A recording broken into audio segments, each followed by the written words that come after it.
Coach పదవి నుంచి కుంబ్లే ముందే దిగిపోతాడని ప్రచారం నడుస్తోంది. కొత్త కోచ్ కు ముందే ఇంటర్వ్యూలు పెట్టుడుతోటి కుంబ్లే హర్ట్ అయినట్టు తెలుస్తోంది. ఏం జరిగిందనే దాని మీద కుంబ్లే తోటి బీసీసీఐ అడ్మినిస్ట్రేటర్స్ కమిటీ మాట్లాడుతోంది.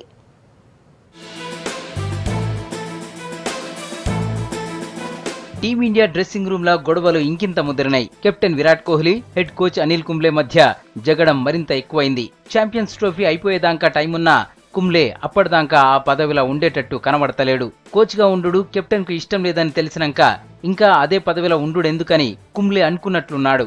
దాంతో తన పదవికి ఇప్పుడే రాజీనామా ఇచ్చేటందుకు సిద్ధంగున్నానని బీసీసీఐకి కుంబ్లే చెప్పినట్టుగా వార్తలు వచ్చినాయి.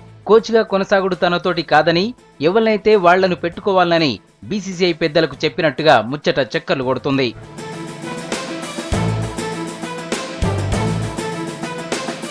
ఏం జరిగిందనే దాని మీద కుంబ్లే తోటి సుప్రీంకోర్టు నియమించిన అడ్మినిస్ట్రేటర్స్ కమిటీ సంప్రదింపులు జరుపుతున్నది. ఇప్పటికే BCCI secretary Amitabh Chaudhary, BCCI general manager MV Sridhar ఇద్దరు టీమిండియా ప్లేయర్లతోటి మాట్లాడారు. డ్రెస్సింగ్ రూమ్ లో ఏం జరుగుతుందో తెలుసుకున్నారు. క్రికెట్ అడ్వైజరీ కమిటీల సభ్యుడిగా ఉన్న సౌరవ్ గంగూలీ కూడా ఇంగ్లాండ్ లో ఉన్న ఆటగాళ్లతోటి మాట్లాడిండు. ఈ ముగ్గురు ఇప్పుడు కుంబ్లే తోటి మంతనాలు జరుపుతున్నారు.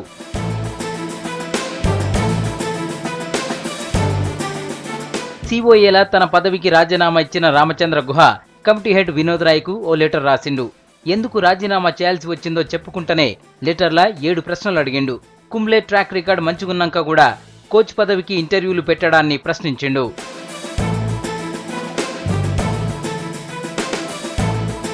కుంబ్లే పదవిని వదులుకునుడు గ్యారంటీ అంటున్నారు. ఒకవేళ కుంబ్లే ఛాంపియన్స్ ట్రోఫీ మధ్యలోనే పదవిని వదిలేస్తే వీరేంద్ర సెహ్వాగ్ ను హెడ్ కోచ్ గా పెట్టుకుంటారని అనుకుంటున్నారు. ఈ ముచ్చట్లు పక్కన పెడితే బర్మింగ్హామ్లా టీమిండియా ప్రాక్టీస్ లో మాత్రం కుంబ్లే, కోహ్లీ మంచిగానే కనబడ్డారు. కోహ్లీ బ్యాటింగ్ చేస్తే కుంబ్లే బౌలింగ్ వేసుకుంటా కనబడ్డాడు.